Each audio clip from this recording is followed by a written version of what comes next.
दर्शकवृन्द नमस्कार। कार्यक्रम जनसंवादको आजको श्रृङ्खलामा यहाँहरूलाई हार्दिक स्वागत छ।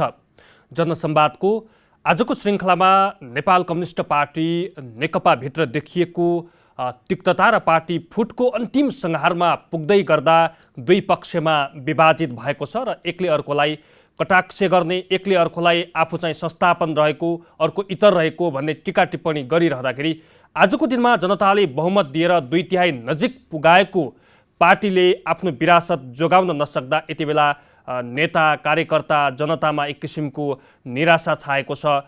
लोकतान्त्रिक गणतन्त्रात्मक मुलुकमा चाहिँ फेरि पुनः चाहिँ मुलुक अलिकति अप्ठ्यारोमा फस्छ कि मुलुक चाहिँ गाह्रो अवस्थामा जान्छ कि फेरि मुलुकमा सङ्कट पैदा हुन्छ कि भन्ने अर्कोतर्फ चिन्ता बढिरहेका बेला चाहिँ हामी निरन्तर रूपमा यिनै विषयहरूमा चाहिँ बहस गरिरहेका छौँ।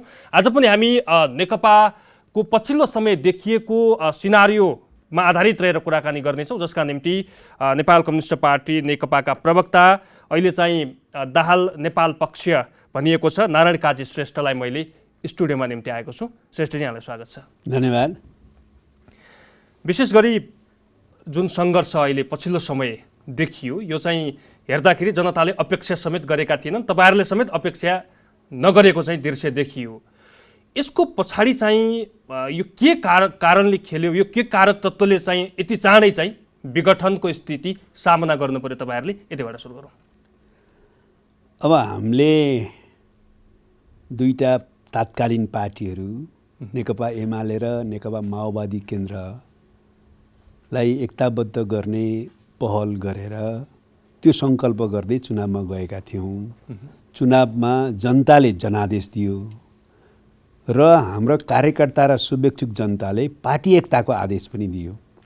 त्यसको आधारमा हामीले पछाडि पार्टी एकता गऱ्यौँ र एकीकृत पार्टी बनायौँ।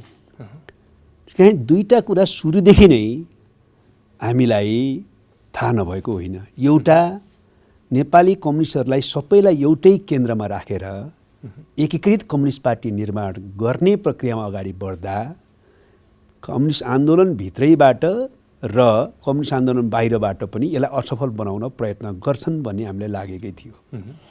किन पार्टी एकता गर्ने सन्दर्भमा पनि पार्टी एकता नहुने पो हो कि भन्ने चिन्ता व्यापक रूपमा देखा परेकै थियो। तैपनि हामीले त्यसलाई असफल पार्यौँ, पार्टी एकतालाई सफल त्यस अर्थमा पार्यौँ र एकीकृत पार्टीको घोषणा गऱ्यौँ।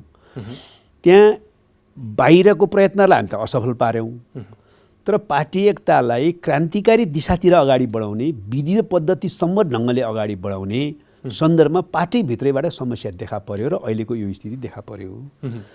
अर्को कुरा चाहिँ के छ भने कम्युनिस्ट पार्टीको नै सरकार, करिब 2/3 सरकारको जनादेश हामीलाई प्राप्त भयो। त्यो जनादेश सामान्य थिएन।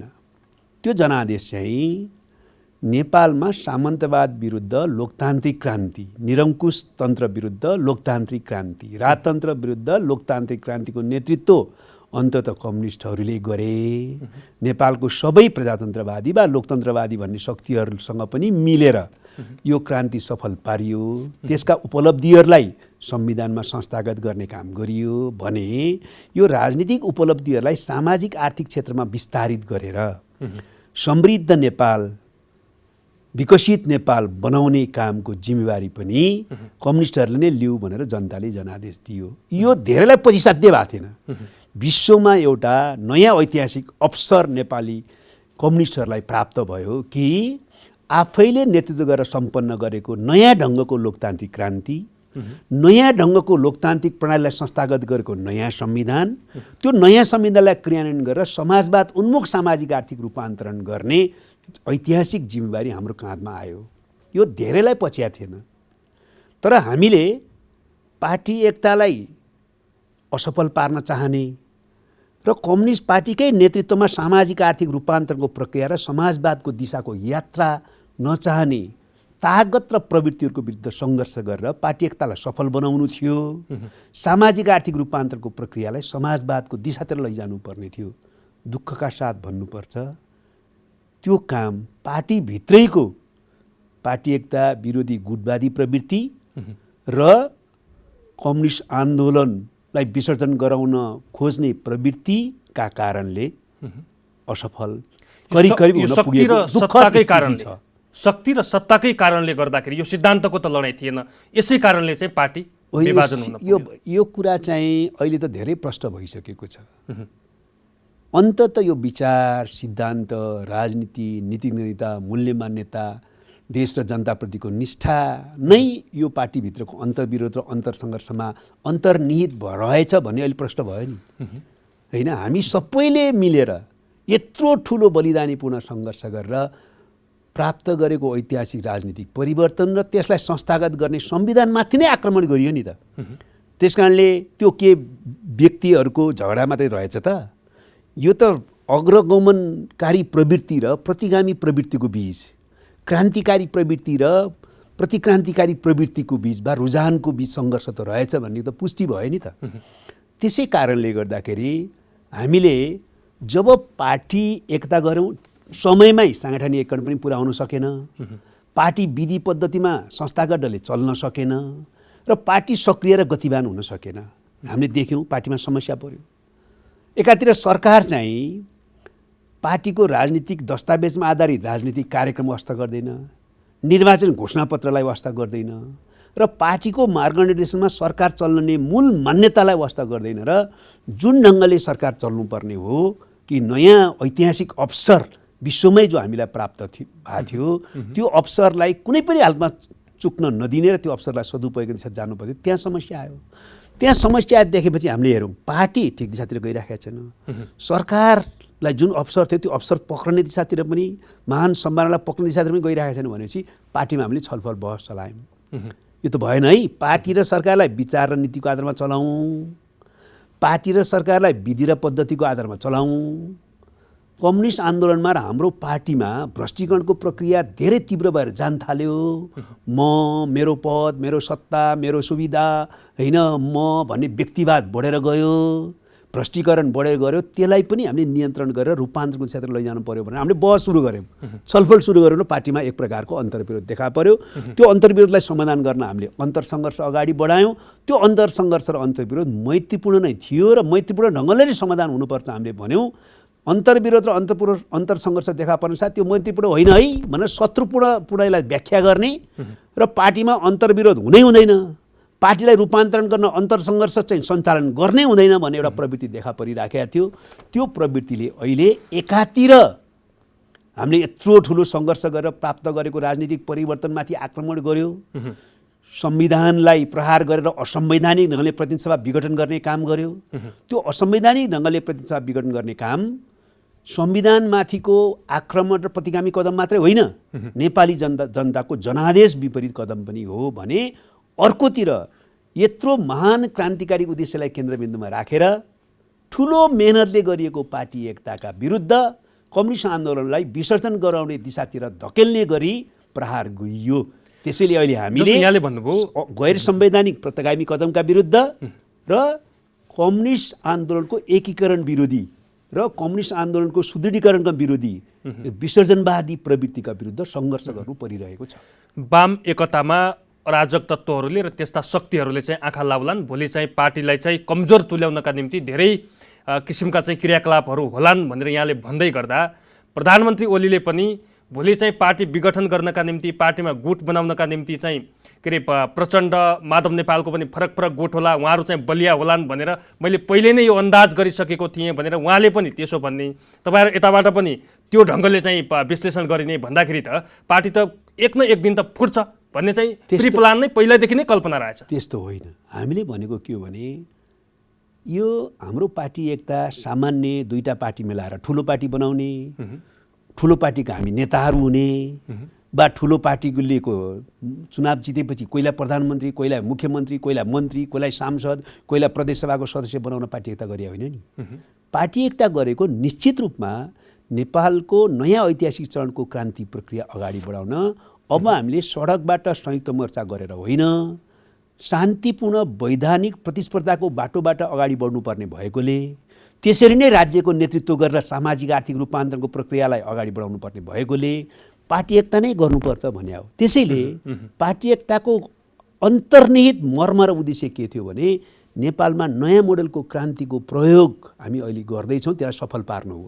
त्यो भनेको शान्तिपूर्ण प्रतिस्पर्धाको बाटोबाट राज्यको नेतृत्व गर्ने, हामीले नै बनाएको समाजवादमुख संविधानलाई कार्यान्वयन गर्ने, समाजवाद उन्मुख सामाजिक आर्थिक रूपान्तरण गर्ने, समाजवादको आधार तयार पार्ने र यो बाटोबाट नै समाजवादी क्रान्ति सम्पन्न गर्ने वा नेपालमा समाजवाद निर्माण गर्ने थियो। यसको निम्ति हामीले चुनाव जित्नु पनि पर्थ्यो, यसको निम्ति हामीले सरकार बनाउनु पनि पर्थ्यो, यसको निम्ति हामीले राज्यको नेतृत्व गर्नु पर्थ्यो, यसको निम्ति हामीले चाहिँ सामाजिक आर्थिक रूपान्तरणका लागि तीव्र बनाउनु पर्थ्यो, व्यवस्थित गर्नु पर्थ्यो, नयाँ मोडेलको विकासको ढाँचा नेपालमा लागू गर्नु पर्थ्यो र अगाडि बढ्नु पर्थ्यो। त्यसको निम्ति हामीले पार्टी एकता गरेका थियौँ। हामीले यो पार्टी एकता यो उद्देश्य र मर्मले गरे हुनाले हामीले भनेको धेरै शक्तिहरूलाई प्रवृत्तिहरूलाई वर्गीय प्रवृत्ति यो रुच्दैन थियो है। तर यो वर्ग समाजमा यो वर्ग सङ्घर्षको प्रतिबिम्ब एउटा वा अर्को रूपमा हाम्रो पार्टी पनि पर्छ है भन्ने हामीलाई लागेको चाहिँ हो। तर पार्टी एकता गर्दा नै गलत आशयले गरिएको थियो भनेर त्यतिखेर सोचिएन। अहिले चाहिँ पार्टी एकता नै कुनै व्यक्तिले पद प्राप्त गर्न मात्रै गरे हो कि हो, आफ्नो निम्ति पदमा केही खतरा देखेपछि अहिले बाध्यता भन्दै हुनुहुन्छ नि उहाँहरू। संवैधानिक त भन्न सक्नु भएको छैन प्रतिनिधि सभा विघटनलाई, यो बाध्यता हो भन्नुहुन्छ। बाध्यता भने के होला होइन? बाध्यता भनेको पार्टीमा भएको छलफल बहस अन्तरसङ्घर्षले कहीँ मलाई चाहिँ प्रधानमन्त्रीबाट हट भन्ने निर्देशन दिने, दलको नेताबाट हटाउने छात्र जाँदैन। त्यसो भएन त यो लोकतन्त्रको लड्या पनि म प्रधानमन्त्री बन्नलाई, पार्टी एकता गरे पनि म प्रधानमन्त्री बन्नलाई भन्ने जस्तो भएन र भने। त्यसरी त सोच्नु भएन नि। हामीले यो चाहिँ सोचेका थिएनौँ। यसरी हाम्रो नेताहरू कन्ते हाम्रो कमरेडहरूले यसरी सोच्नुहुन्छ भनेर पहिले सोचेको भन्ने कुरा सत्य होइन।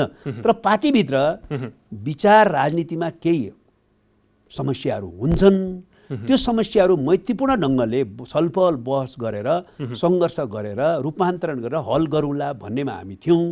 त्यतातिर पार्टी जान लागेको बेला अब पार्टीमा अन्तर्विरोध देखा पर्यो, पार्टीमा अन्तरसङ्घर्ष पनि अगाडि बढ्यो। यो अन्तरसङ्घर्षको सकारात्मक निकास होला भन्ने बेलामा त्यसो हुन नदिएर प्रहार गरियो। त्यो प्रहार चाहिँ खालि पार्टीमाथि मात्रै गरिएन, नेपाली कम्युनिस्ट आन्दोलन मात्रै गरिएन, नेपालको राजनीतिक परिवर्तनमाथि, नेपालको संविधानमाथि प्रहार गरेर गरियो। यो दुःखद हो। यसको विरुद्धमा सङ्घर्ष गरेर यो प्रतिगामी कदम र विसर्जनवादी प्रवृत्तिलाई हामीले परास्त गर्नुबाहेक हामीसँग कुनै विकल्प छैन। हामीले अलिकति बहस गरिरहँदाखेरि जस्तो प्रधानमन्त्री ओलीले जसरी चाहिँ राष्ट्रपतिद्वारा संसद विघटन भयो नि, संविधानको धारा 85 र 76मा टेकेर वैधानिक ढङ्गले चाहिँ संसद विघटन भएको छ भनेर उहाँले भन्दै हुनुहुन्छ। कानुनविदहरूसँग हामीले यही विमर्श गर्दाखेरि यो संविधानले चाहिँ संसद विघटन गर्ने उहाँहरूलाई अधिकारै छैन भन्छ। अस्पष्ट धारणा जस्तो यो 5 वर्ष अगावै संसद विघटन भएमा भन्ने चाहिँ जुन शब्द छ नि, शब्दावली छ नि 85मा, धारा 85मा, यसलाई कसरी विश्लेषण गर्ने, यसलाई कसरी बुझाउन सक्नुहुन्छ तपाईँ जनतालाई? एकदम प्रष्ट छ यो चाहिँ। यो बुझ्नलाई कुनै संविधानविद चाहिँदैन, कुनै कानुन व्यवसायी चाहिँदैन, कुनै बौद्धिक व्यक्ति चाहिँदैन, सामान्य साधारण जनसाधारणले यो बुझ्न सक्छ। पहिलो कुरो त नेपालमा राजनीतिक स्थिरता सुनिश्चित गर्न पहिला जस्तो संसद विघटन गर्ने विषयाधिकार प्रधानमन्त्रीलाई दिनु हुँदैन भनेर नेपालमा संविधान निर्माण गर्ने बेलामा राष्ट्रिय राजनीतिक सहमति कायम गरियो। कोही पनि त्यसमा असहमत हुनु भएन।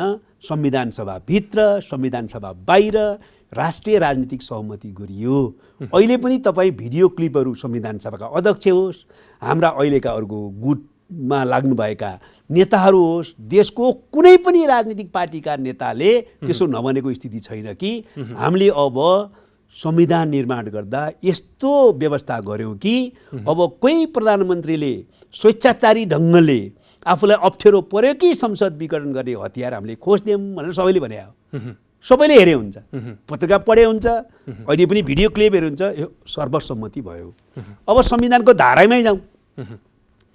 संविधानको धारामा कहीँ कतै संसद विघटन गर्ने, प्रतिनिधि सभा विघटन गर्ने अधिकार प्रधानमन्त्रीलाई छैन।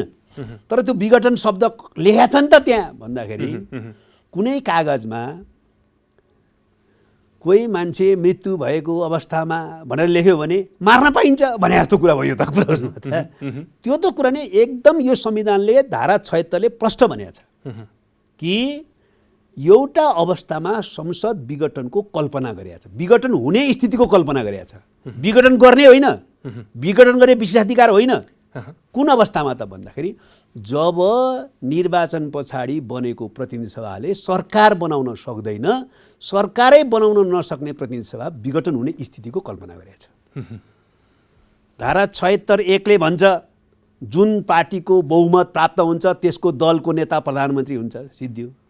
एउटा कुनै निश्चित पार्टीको बहुमत प्राप्त भएन भने त्यो धारा लागू नहुनेपछि दुईभन्दा पार्टीको बहुमत प्राप्त भयो भनेपछि त्यो पार्टीहरूको चाहिँ समीकरणको नेतालाई चाहिँ प्रधानमन्त्री नियुक्त गरिन्छ र उसले विश्वासको मत लिनुपर्छ। त्यो पनि भएन भने सबभन्दा ठुलो पार्टीको नेताले म विश्वासको मत लिन सक्छु, बहुमत कमान्ड गर्न सक्छु भनेर दाबी गरेको अवस्थामा सबभन्दा ठुलो पार्टीको नेतालाई प्रधानमन्त्री बन्ने अवसर दिइन्छ र विश्वासको मत लिनुपर्छ। चौथो कुरा त्यस्तो पनि भएन, तर कुनै एउटा प्रतिनिधि सभाको सदस्यले म चाहिँ यो बहुमत सदस्यको कमान्ड गर्न सक्छु भनेर विश्वसनीय आधार प्रस्तुत गर्यो भने उसलाई पनि प्रधानमन्त्री बन्ने अवसर दिन सकिन्छ, प्रधानमन्त्री नियुक्त गर्न सकिन्छ र उसले 30 दिनभित्र विश्वासको मत लिनुपर्छ। यो कोर्स पुरा गर्दा पनि या त प्रधानमन्त्री नै नियुक्त हुन सकेन वा नियुक्त भएको प्रधानमन्त्रीले 30 दिनभित्र विश्वासको मत लिन सकेन भने त्यतिखेर संसद विघटन हुन्छ भने चाहिँ कहाँ छ यहाँ प्रधानमन्त्रीलाई संसदको विघटन गर्ने अधिकार? उहाँले धारा 85 मा टेकेर भन्नुभएको छ 5 वर्ष अगावै विघटन भएको खण्डमा भने त्यो त्यसलाई चाहिँ भने त्यो संसदले सरकार दिन सकेन र विघटन भयो भने विघटन गर्ने विशेषाधिकार होइन, संसद विघटन हुने स्थिति बन्यो भने अनिवार्य रूपमा बाध्यात्मक सिफारिस हो, त्यो विशेषाधिकार होइन। संसद विघटन गर्ने विशेष अधिकार प्रधानमन्त्रीलाई छैन। सरकार बनाउन नसकेको कारणले संसद विघटन अनिवार्य रूपमा हुने स्थिति भयो भने त्यसलाई वैधानिक प्रक्रिया मिलाउनलाई बाध्यकारी सिफारिस हो प्रधानमन्त्रीले गर्नुपर्ने। संसद विघटन हुने भयो, सरकार दिन सकेन भनेपछि दुईटा प्रधानमन्त्री त्यो गर्न सक्छ। एउटा निर्वाचन गराउने काम चलाउ सरकारको प्रधानमन्त्रीले, उसले चुनाव गरायो, प्रतिनिधि सभा आयो तर त्यस सरकार बन्न सकेन भने त्यही प्रधानमन्त्रीले विघटन हुने स्थितिको सिर्जना भएपछि बाध्यकारी हो, विशेषाधिकार होइन, उसले विघटनको सिफारिस गरेर चुनाव जानुपर्छ। या अर्को प्रधानमन्त्री जुन प्रधानमन्त्री बहुमतको नेताको होइन तर अरू प्रावधानको नेताको प्रधानमन्त्री भयो तर विश्वासको मत लिँदा फेल भयो भने विश्वासको मत प्राप्त गर्न नसकेको प्रधानमन्त्री वा सरकारै बन्न नसकेको अवस्थामा काम चलाउ सरकारको चुनाव गर्ने सरकारको प्रधानमन्त्रीले बाहेक अरू कसैले यो विघटन गर्न सक्ने छैन। त्यसैले यो विघटनको विशेषाधिकार प्रधानमन्त्रीलाई छैन। विघटन हुने एउटा मात्रै स्थितिको कल्पना गरेको छ, सरकार बनाउन नसकेको अवस्थामा प्रतिनिधि सभा विघटन हुन्छ। विघटन हुने स्थितिको मात्रै यो संविधानले कल्पना गरेको छ भनेपछि यो सबैलाई थाहा छ। यो तपाईँले सोधे जस्तो थाहा नभएर संविधानको त धारा छ नि त्यहाँ अस्ति यस्तो भनेको छ, यो बेकारको कुरा हो। किन तपाईँले बुझ्नुहुन्छ, एकजना पूर्व प्रधान यसले भन्नुभएको छ, एकजना पूर्व महाधिवक्ताले भन्नुभएको छ, एकजना बारको पूर्व अध्यक्षले भन्नुभएको छ होइन। र त्यति मात्र होइन, अहिले प्रतिनिधि सभा विघटनकारी कदम चाल्ने, विघटनको कदम चाल्ने केपी कमरेडको गुटका साथीहरू कसैले यो त संवैधानिक नै हो भनेर भन्न सक्नु भएको छ? त्यो भन्न सक्नु भएको छैन। उहाँहरू के भन्नुहुन्छ नि राजनीतिक बाध्यता पर्यो भन्नुहुन्छ। आफ्नो कुनै बाध्यताले संविधानको हत्या गर्न पाइन्छ? संविधान उल्लङ्घन गर्न पाइन्छ? त्यही पनि त्यो बाध्यता भने के हो त? पार्टीभित्र छलफल बहस चल्दै थियो, पार्टीलाई कसरी ठिक दिशातिर लैजाने, हाम्रो सरकार जनमुखी कसरी बनाउने भनेर। त्यसो गर्दा कहीँ त्यो पार्टीभित्रको सङ्कटको निवारण गर्ने क्रममा पार्टीले प्रधानमन्त्री फेर्ने निर्णय त गर्ने होइन भनेर कसैलाई लाग्यो। त्यो निर्णय पनि भइसकेको छैन, छलफलमा छ। स्थायी कमिटीमा 2टा प्रस्ताव प्रस्तुत भए पार्टीको सङ्कट र सङ्कट निवारण सम्बन्धीमा। त्यो प्रस्तावमाथि छलफलको प्रक्रिया प्रवेश गर्दै थियो। केन्द्रीय कमिटीको बैठकको मिति निर्धारण भएको थियो। पार्टीले के निर्णय गर्छ भनेर कुनै स्पष्ट तस्बिर आइसकेको थिएन। तर कसैलाई लाग्यो बाफ्रे मलाई त हटाउने पो निर्णय गर्छ क्या हो भनेर लागेपछि संविधान मार्न पाइन्छ?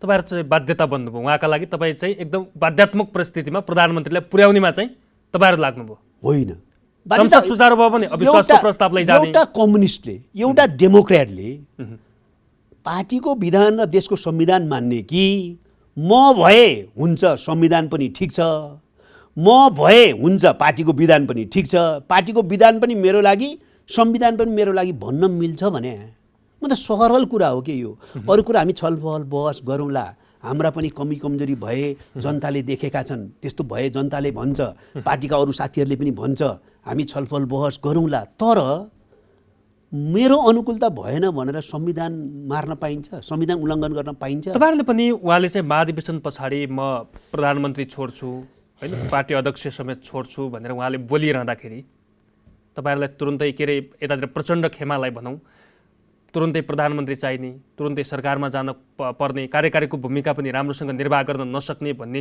आरोपहरू त उहाँहरूले पनि त प्रस्तुत गर्नुभयो नि, आरोप त लाउनु भयो नि। पार्टी अध्यक्षका विरुद्ध चाहिँ आरोप पत्र लेख्ने। मेरो पहिलो भनाइ के हो भने नि, एकछिनलाई मान्नुहोस्, कमरेड प्रचण्ड बा कमरेड माधव नेपाल बा हामीले गल्ती गर्यौँ।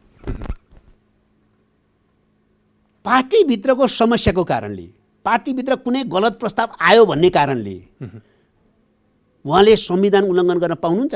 मेरो पहिलो प्रश्नको उत्तर दिनु पर्यो। उहाँले प्रतिगामी स्टेप चाल्न पाउनुहुन्छ? प्रतिगामी कदम चाल्न पाउनुहुन्छ? उहाँले राजनीतिक परिवर्तन जो हामीले हासिल गरेका छौँ, यत्रो ठुलो बलिदानीपूर्ण सङ्घर्ष गरेर त्यसमाथि आक्रमण गर्न पाउनुहुन्छ? त्यसमा त पाउनुहुन्न।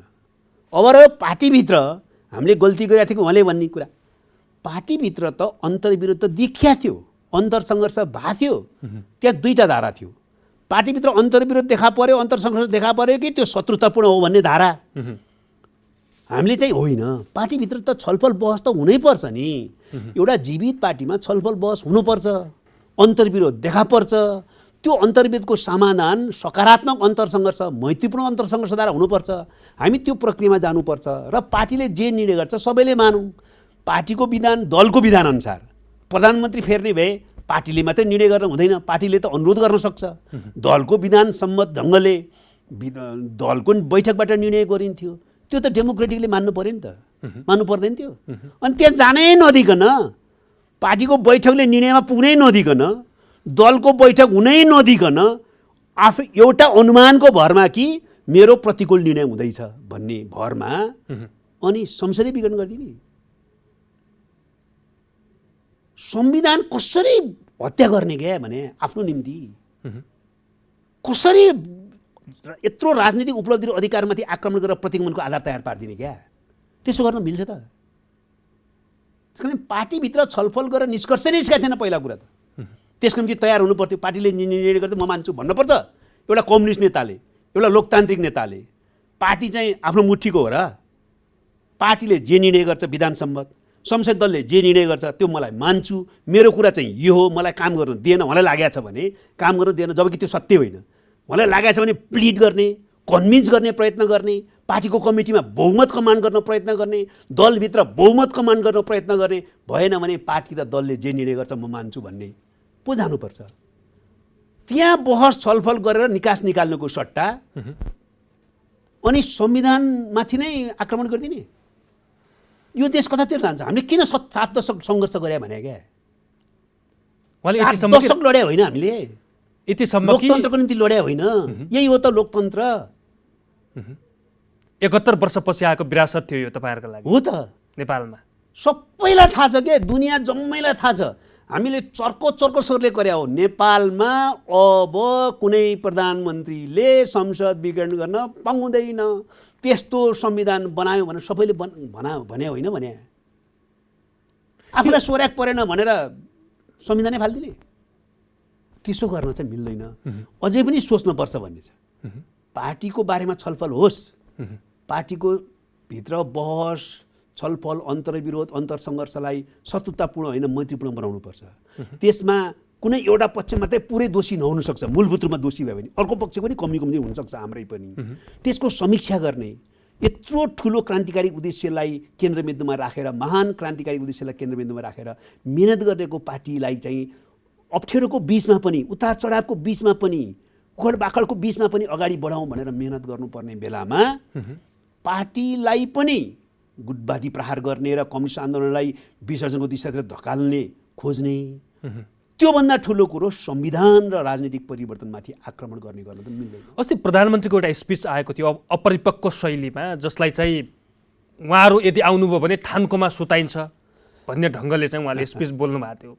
अब यदि चाहिँ उहाँ सुध्रिनुभयो भने तपाईँहरू पनि थान्कोमै सुताउने हो कि उहाँहरू समीक्षा गर्ने कुनै अझ पनि आधारहरू प्रष्ट छन्, समीक्षा गरेर 71 वर्षीय विरासतलाई जोगाउँ भन्ने केही बाटाहरू, केही प्रशस्त मार्गहरू के छन्? हाम्रो पार्टीमा हामीले नै अध्यक्ष बनाएको कमरेड केपी शर्मा ओलीबाट जस्तो अभिव्यक्तिहरू आएको छ, हार्दिक श्रद्धाञ्जली दिन सकिन्थ्यो मरेको भए। म दुःखी छु, मैले त्यस्तो अभिव्यक्तिको कल्पना पनि गर्दिनँ। म अहिले पनि भन्छु, हाम्रै साथीहरूलाई पनि आवेशमा, आवेगमा, आक्रोशमा, उत्तेजनामा, व्यक्तिगत लान्छना, आरोप प्रत्यारोप, गालीगलौजमा हामी उत्रिनु हुँदैन। विचारको आधारमा, सिद्धान्तको आधारमा, राजनीतिको आधारमा, नीति नैतिकताको आधारमा, मूल्यको आधारमा आचरण, एउटा क्रान्तिकारी प्रगतिशील आचरण र संस्कृतिलाई कायम राख्दै छलफल बहस गर्नुपर्छ। तथ्यबाट सत्यमा पुग्ने विधि अपनाउनुपर्छ। अहिले गालीगलौज गरेर आरोप प्रत्यारोप गरेर एकछिन सम्झौँ त। नेपाली कम्युनिस्ट आन्दोलनमा पुष्पलाललाई गद्दार भन्ने होइन, म गद्दार हुनुभयो त। निर्मल लामालाई कसैले चाहिँ सिआइडी भनेको होइन, म सिआइडी हुनुभयो त। हाम्रो कमरेड सुरनाथ यादवलाई, राणलाई धनुषाको पञ्चायतकालमा पार्टी फुटको स्थिति आइपुग्दाखेरि अर्को पक्षले पक्रेर पञ्चायतलाई बुझाएर उहाँलाई शहीद बनाएको होइन। एमाले फुट्दाखेरि कमरेड वामदेव गौतमलाई अर्को पक्षले खुला मञ्चबाट देशको 1 नम्बर भ्रष्टाचारी भनेको होइन। यस्तो गर्न हुन्छ र? अनि जननेता कमरेड मदन भण्डारीको रहस्यमय दुर्घटनाबाट मृत्यु हुँदा, जसलाई त्यतिखेर हामी सबैले हत्याकै आशंका गरेका छौँ, हुँदाखेरि यो पार्टीभित्रैबाट हत्या गर्यो भनेर त्यत्रो दुष्नाम प्रचार गरेको होइन, त्यो विकृत घृणित प्रचार गरेको होइन। नेपाली कम्युनिस्ट आन्दोलन त्यसबाट माथि उठ्नुपर्छ। अहिले पनि म अनुरोध गर्न चाहन्छु, विचारको आधारमा, सिद्धान्तको आधारमा, राजनीतिको आधारमा, नीति नैतिकताको आधारमा, मूल्य मान्यताको आधारमा बहस गरौँ। हामी कहाँ कहाँ चुक्यौँ होइन, कसको गल्ती कमजोरी बढी भयो भन्ने बारेमा बहस हुन सक्ला। तर एउटा काम नगरौँ, हामी सबैले मिलेर लडेर ल्याएको यो राजनीतिक परिवर्तन र उपलब्धि, यो संविधानलाई घात गर्ने काम कसैले नगरौँ। यसलाई कार्यान्वयन गर्दै अझ लोकतन्त्रलाई विकसित गर्दै जानु छ। एकातिर राजनीतिक रूपमा लोकतन्त्रलाई विकसित गर्नु छ, अर्कोतिर यो लोकतन्त्रको कार्यान्वयन गरेर सामाजिक न्यायको समृद्ध मुलुक बनाउनु छ र समाजवादको आधार तयार पार्नु छ। यसमा त विश्वासघात नगरौँ न, यसमाथि आक्रमण नगरौँ न, अरू विषयमा छलफल गरौँला नि, बहस गरौँ न। त्यो हो कुरा। त्यसैले अहिले असंवैधानिक र प्रतिगामी कदम र पार्टी एकतालाई प्रहार गर्ने गुटवादी र नेपाली कम्युनिस्ट आन्दोलनलाई विसर्जन गर्न खोज्ने विसर्जनवादी प्रवृत्ति छ त सहमत हुन सकिन्न। तर पनि म भन्छु, सबैलाई भन्छु, व्यक्तिगत लान्छनामा, आरोप प्रत्यारोपमा, गाली गलौजमा नजाउँ। त्यसले कसैलाई राम्रो गर्दैन। तपाईँको यसमा भन्नु त केही नहोला, तैपनि मुलुकमा रगत बग्दै गर्दा, मुलुक चाहिँ मुक्तिका निम्ति लड्दै गर्दा तपाईँ कुन पाठशालामा पढाउँदै हुनुहुन्थ्यो?